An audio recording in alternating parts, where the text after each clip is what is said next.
सलमान खानच्या घरावर झालेल्या गोळीबाराचा सीसीटीव्ही एबीपी माझाच्या हाती, तर गोळीबारादरम्यान एक गोळी घरात घुसल्याची माहिती।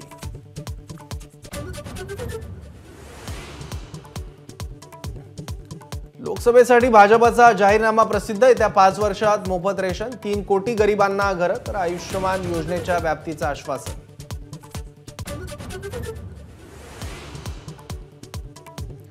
महायुतीचे उमेदवार सुनील मेंढेंच्या प्रचारासाठी अमित शहा आज भंडाऱ्यातल्या साकोलीत शहांची सभा, सभेवर मात्र पावसाचं सावट।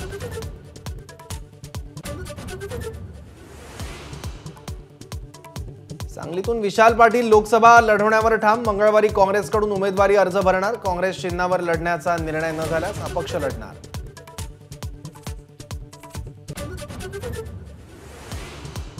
धैर्यशील मोहिते पाटलांचा आज राष्ट्रवादी शरदचंद्र पवार गटात प्रवेश, तर 16 एप्रिलला माढा लोकसभेसाठी भरणार उमेदवारी अर्ज।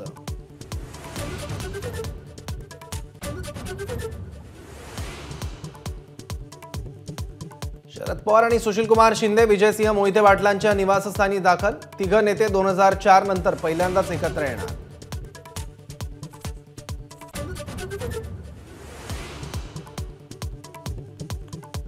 बाबासाहेब आंबेडकरांच्या 133व्या जयंतीनिमित्त विविध कार्यक्रमांचं आयोजन, बाबासाहेबांना अभिवादन करण्यासाठी हजारो अनुयायी चैत्यभूमीवर दाखल।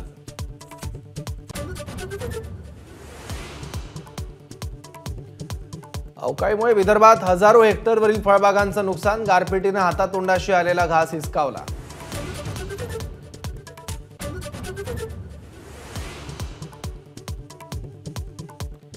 इराण आणि इस्रायलमधील तणाव वाढला, इस्रायलशी संबंधित जहाज इराणने घेतलं ताब्यात, जहाजावर 17 भारतीय असल्याची माहिती। आज संयुक्त राष्ट्रांच्या सुरक्षा समितीची बैठक।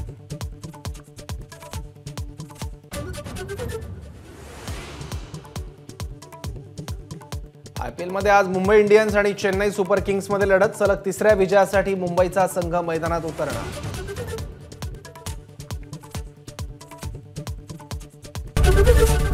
एबीपी माझा, उघडा डोळे बघा नीट।